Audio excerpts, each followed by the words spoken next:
Converse, born August 3rd, 1924, was an American musician active in New York City in the 1950s. Her work is among the earliest known recordings of the singer-songwriter genre of music. Converse left her family home in 1974 in search of a new life and was never heard from again. Her music was largely unknown until it was featured on a 2004 radio show and released on the album How Sad, How Lovely in March 2009. So, hey, I hope everything's going good for you. This is a very different kind of video than I'm used to making, but I've been wanting to try my hand at making videos like this for a long time, so I figured it might be a good idea to try it out. Honestly, there won't be too much here aside from me reading a Wikipedia page, but what we know about Connie Converse is, in my opinion, one of the most interesting musical stories there's ever been. I originally heard about her on a discussion board for Unsolved Mysteries, which I don't think I've ever really had a chance to bring this up, but unsolved or unresolved mysteries are one of my favorite things to read and talk about. There's something so intriguing about something that absolutely happened and yet has no explanation or clear-cut conclusion, but I'll be talking more later, but back to what we're here for. Converse was born in Laconia, New Hampshire in 1924. She grew up in Concord as the middle child in a strict Baptist family. Her father was a minister and her mother was musical, according to music historian David Garland. She attended Concord High School, where she was a valedictorian and won 8 academic awards, including an academic scholarship to Mount Holyoke College in Massachusetts. After 2 years' study, she left Mount Holyoke and moved to New York City. During the 1950s, Converse worked for the Academy Photo Offset Printing House in New York's Flatiron District. She initially lived in Greenwich Village, but would later take up residency in the Hell's Kitchen and Harlem areas. She started calling herself Connie, a nickname she had acquired in New York. She began writing songs and performing them for friends, accompanying herself on guitar. During this time, she adopted smoking and drinking habits, which starkly went against her strict Baptist upbringing. Her still religious parents rejected her music career, and her father died without ever having heard a single one of Connie's songs. Converse's only known public performance was a brief television appearance in 1954 on The Morning Show on CBS with Walter Cronkite, which artist Gene Deitch helped to arrange. By 1961, the same year that Bob Dylan moved to Greenwich Village and quickly met mainstream success, Converse had grown frustrated trying to sell her music in New York. That year, she moved to Ann Arbor, Michigan, where her brother Philip Converse was a professor of political science at the University of Michigan. She worked in a secretarial job and then as a writer for and managing editor of the Journal of Conflict Resolution in 1963.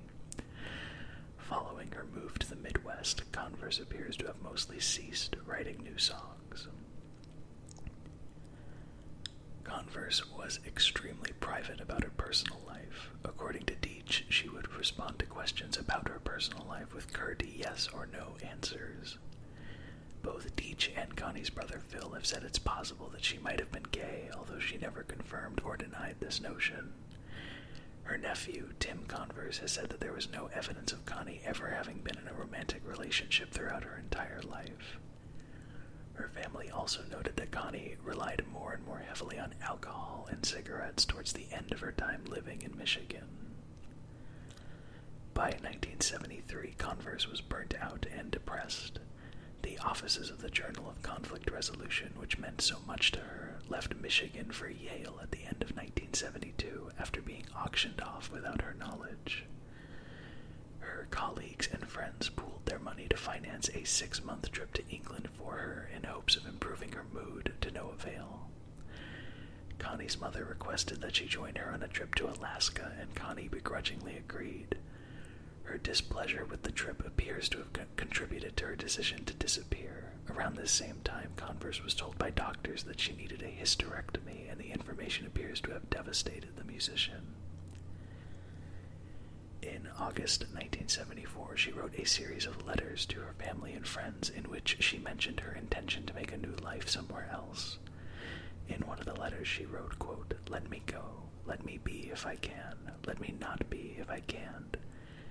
Human society fascinates me and awes me and fills me with grief and joy. I just can't find my place to plug into it."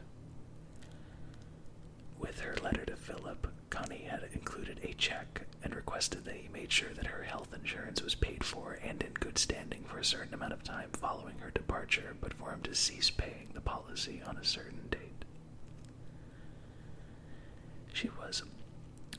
She was expected to go on an annual family trip to a lake, but by the time the letters were delivered, she had packed her belongings in her Volkswagen Beetle and driven away, never to be heard from again.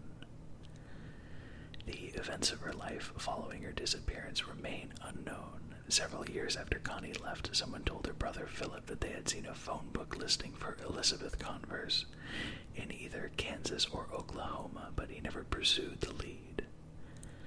About 10 years after she disappeared, the family hired a private investigator in hopes of finding her. The investigator told the family, however, that even if he did find her, it was her right to disappear and he could not simply bring her back. Since that time, her family respected her decision to leave and ceased looking for her. Philip suspects she may have taken her own life. He specifically thinks she may have driven her car into a body of water, but her actual fate remains unknown. In January of 2004, Jean Deitch, by then 80 years old and living in Prague since 1959, was invited by New York music historian David Garland to appear on his WNYC radio show Spinning on Air. Deitch played some of the recordings of Converse he made on a reel-to-reel tape recorder, including her song One by One. Two of Garland's listeners, Dan Zula and David Herman, were inspired to track down any additional recordings of Converse. They found two sources for Converse's music: Deitch's collection in Prague and a filing cabinet in Ann Arbor containing recordings Converse had sent to her brother Philip in the late 1950s. In March 2009, How Sad, How Lovely, containing 17 songs by Converse, was released by La Tourette Recordings. That same month, WNYC's Spinning on Air broadcast an hour-long special about the life and music of Connie Converse.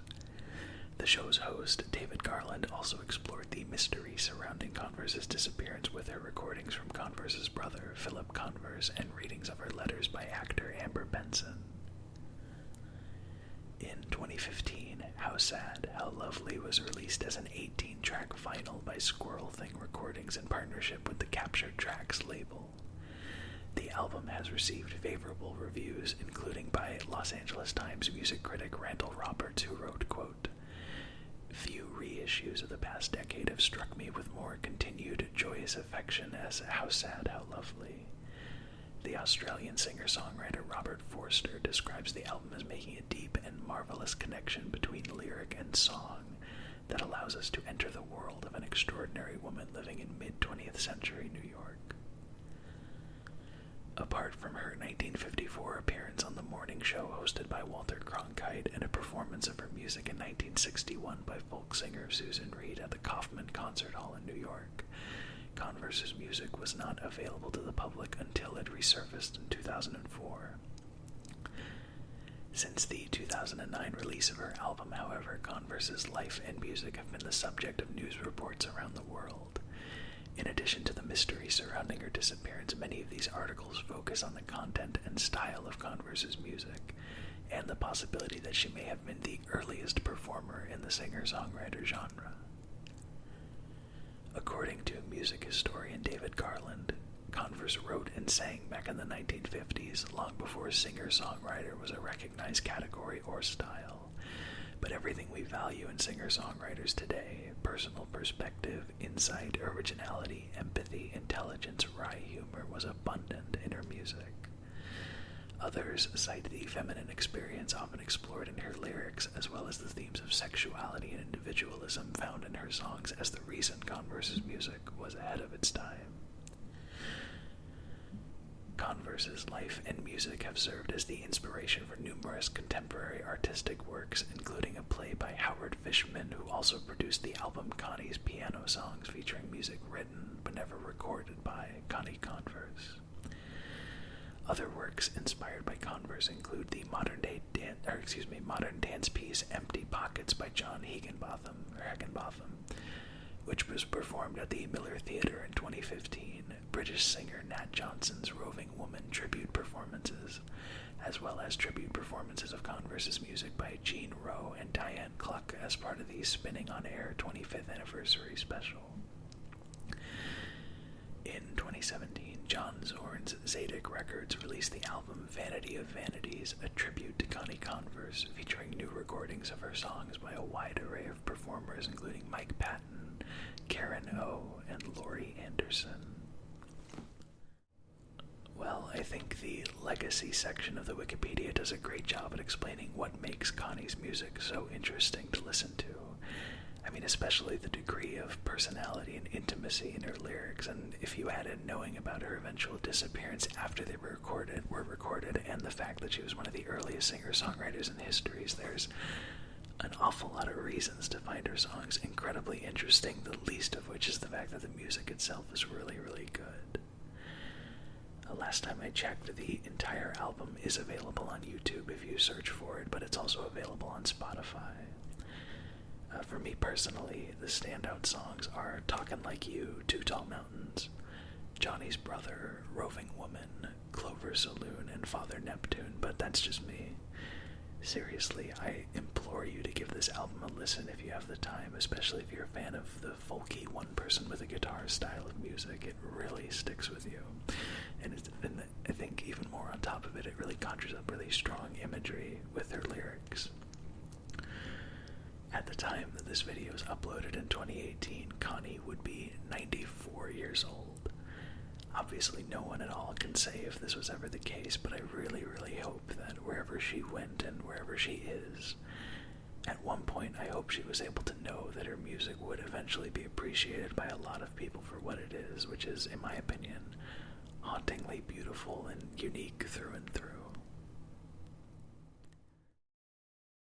I really hope that you enjoyed this video. It's absolutely a new thing for me, and I hope I did alright at least. I mean, I know it's just me reading from a Wikipedia page, but I had to do something pertaining to Connie Converse because obviously, as I said before, it's just so interesting to me. If you're interested in reading an article that doesn't take such a neutral brass tacks kind of stance as the Wikipedia one does, there's one on the BBC website which is fantastic, and I'd highly recommend reading that one if you want more clarification on any of the aspects covered here, because it does a pretty good job of wrapping it all together.